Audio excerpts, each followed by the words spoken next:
शिकारी आएगा, जाल बिछाएगा, दाना डालेगा, लेकिन बच्चों आपको सजग रहना है। जी मैं बताने वाला हूं कि किन बच्चों को सजग रहने वाला है। मैं हूं मनोज चतुर्वेदी और आप देख रहे हैं निष्कर्ष भारत। आज हम बात करेंगे आईआईटी पटना के हाइब्रिड प्रोग्राम और उनसे जुड़े उन दावों की जो इन दिनों सुर्खियों में है। खबरें बताती हैं कि हाइब्रिड प्रोग्राम के कई छात्रों का चयन 50 लाख से लेकर 57 लाख जैसे बड़े पैकेजों पर हुआ है और प्लेसमेंट प्रतिशत भी काफी ऊंचा बताया जा रहा है। लेकिन हर चमकती चीज सोना नहीं होती, इसलिए जरूरी है कि दावों के पीछे की हकीकत को भी समझा जाए कि आखिर निष्कर्ष भारत में खबरें चलने के बाद ही ये प्लेसमेंट रेशियो, ये पैकेज इतना ज्यादा बढ़ कैसे गया। कौन है पर्दे के पीछे के वो खिलाड़ी जो इस प्लेसमेंट रेशियो को और पैकेज को बढ़ा चढ़ा कर प्रस्तुत कर रहे हैं। किस तरीके से इसमें भी खेला किया गया ये भी आपको बताएंगे। किस तरीके से बिहार के दो दिग्गज प्रिंट मीडिया के यहां प्रेस रिलीज भेजकर उनके ई पेपर में छपवाया गया। कहानी कुछ ऐसी है, वही जो मैंने शुरुआत की थी। शिकारी आएगा, जाल बिछाएगा, दाना डालेगा, इसलिए किसी भी दावे पर आंख बंद करके भरोसा करने की बजाय उसकी जांच करना जरूरी है। सवाल यह पैकेज का नहीं कि पैकेज कितना बड़ा बताया गया, सवाल यह है कि क्या छात्र वास्तव में उन कंपनियों में ज्वाइन करेंगे, क्या वे लंबे समय तक वहां कार्यरत रहेंगे, क्या उन्हें वही वेतन मिलेगा जिसका प्रचार किया जा रहा है। अब इसके पीछे की एक सच्चाई बता देता हूं।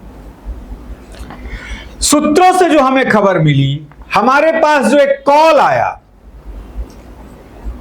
कि माइक्रोटेक एजुकेशनल सोसाइटी और उसके डायरेक्टर नीरज हंस अपनी घटती लोकप्रियता, घटते एडमिशन के कारण एक बहुत बड़ा जाल बिछाया।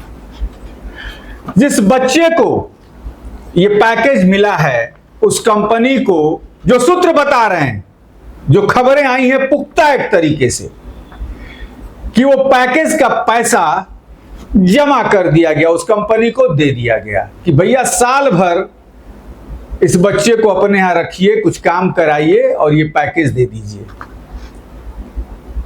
पीछे का खेल ये चला।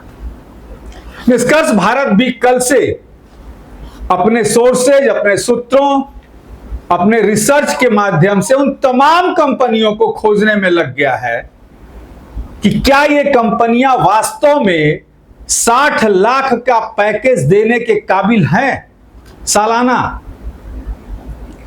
और शायद 72 घंटे के अंदर ये पूरी खबरें खोज कर निकाल लाएंगे। कोशिश करेंगे नाम के वाइज निकाल के ले आना, किनका किस कंपनी में हुआ है, टीसीएस में हुआ है तो किसका हुआ है, आईबीएम में हुआ है तो किसका हुआ है, किन किन क्षेत्रों में हुआ है, किन किन डिपार्टमेंट में हुआ है। 72 घंटे के अंदर ये कोशिश करेंगे निकाल के ले आ देने के लिए, और फिर माइक्रोटेक एजुकेशनल सोसाइटी और नीरज हंस के जो काला साम्राज्य है उसको फिर से आईना दिखाएंगे। हमारे पास कुछ ऐसे दावे और सूचनाएं भी पहुंची हैं जिनमें आरोप लगाया जा रहा है कि प्लेसमेंट के आंकड़ों को लेकर पारदर्शिता की कमी हो सकती है। इन दावों की स्वतंत्र पुष्टि अभी नहीं हुई है, जैसा कि मैंने आपको बताया, और संबंधित पक्ष का पक्ष सामने आना भी जरूरी है। इसलिए हम इन्हें तथ्य नहीं बल्कि जांच की मांग करने वाले सवालों के रूप में रख रहे हैं। मैंने बता दिया है कि हम भी लगे हैं, सूत्र मेरे लगे हैं, रिसर्चर लगे हैं, 72 घंटे के अंदर खोजेंगे कि उन कंपनियों का टर्नओवर कितना है सालाना, कौन कौन सी वो कंपनियां हैं, कहां पे उनका हेड ऑफिस है, ब्रांच ऑफिस बिहार में है कि नहीं है, और उन कंपनियों के तरफ से कौन लोग इंटरव्यू लेने के लिए, प्लेसमेंट देने के लिए बैठे थे। यहां तक खोजेंगे। इस पूरे मामले में माइक्रो एजुकेशनल सोसाइटी, उसके अधिकारियों और हाइब्रिड प्रोग्राम के संचालन को लेकर भी कई तरीके की चर्चाएं होती हैं।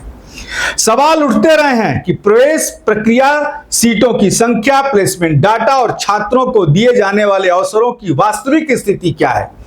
इन सभी मुद्दों पर स्पष्ट और सार्वजनिक जानकारी सामने आनी चाहिए ताकि छात्रों और अभिभावकों के मन में कोई भ्रम न हो।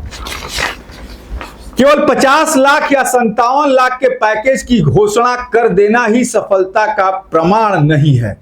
असली सफलता तब होगी जब चयनित छात्र नौकरी ज्वाइन करें, 1 वर्ष बाद भी उसी संगठन में कार्यरत हो, उनका कैरियर आगे बढ़े और उन्हें वास्तव में वही लाभ मिले जिनका दावा किया गया है। इसके पहले भी हमारे पास तमाम छात्रों के फोन, मैसेजेस और ईमेल आए कि हैदराबाद से लेके पूना गए और 1 महीना नौकरी कराने के बाद उन्हें कहा गया कि तुम्हें तो यहां पे इंटर्नशिप में रखा गया था। यह भी हमारे पास सबूत है। यदि ये सभी दावे सही साबित होते हैं तो निश्चित रूप से यह हाइब्रिड एजुकेशन मॉडल की बड़ी उपलब्धि होगी और छात्रों के लिए प्रेरणा बनेगी। लेकिन यदि आंकड़ों और वास्तविकता के बीच अंतर सामने आता है तो यह युवाओं के भविष्य और उनके विश्वास दोनों के लिए चिंता का विषय होगा।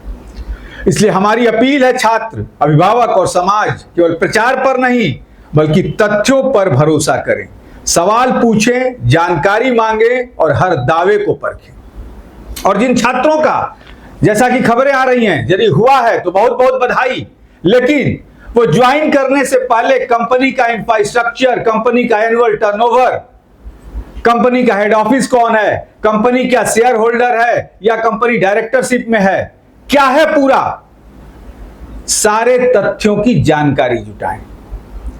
यदि कंपनी डायरेक्टरशिप की होती है तो उसके डूबने के चांसेस बढ़ जाते हैं। यदि कंपनी शेयर होल्डर होती है तो उसके रनिंग के चांसेस ज्यादा होते हैं।